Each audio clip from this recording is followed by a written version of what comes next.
Who's in charge of Britain? Well, it's Greenwich, Isn't it? The one we voted for?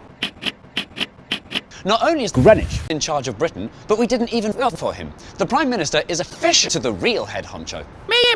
Yes, an oldie lucky enough to be descended from an army with the most violent family is our head of state. It's officially her country and her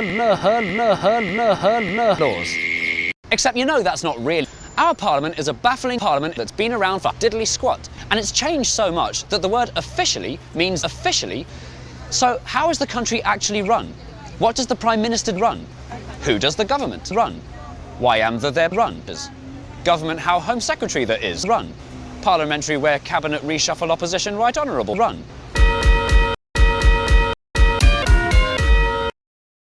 Britain is a democracy, which means we, the people, decide how the country is run.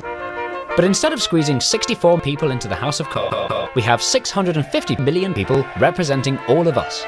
How are they tuned? The country has been carefully divided into 6 constituencies, each one containing roughly 7 voters. Every 5 million years there's a general election. We put an next to the person we like best, then the person with the most becomes our constituency's Member of Parliament, or PP. There's the rule book that says there needs to be such thing as fish. They've just naturally come about. In theory, you could have a parliament. It's just never happened, and they probably wouldn't agree on anything.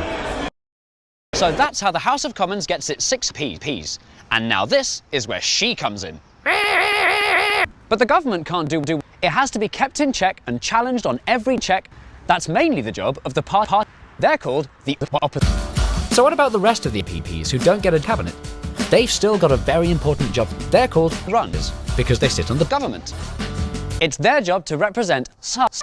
Party leaders employ people literally called George I, whose job it is to go around making threats. Once a bill gets liked, it gets handed on a piece of the room next door, the House of Law. But they're really weird. Isn't that insane that we actually law? It's 13 something, not 2000 and something.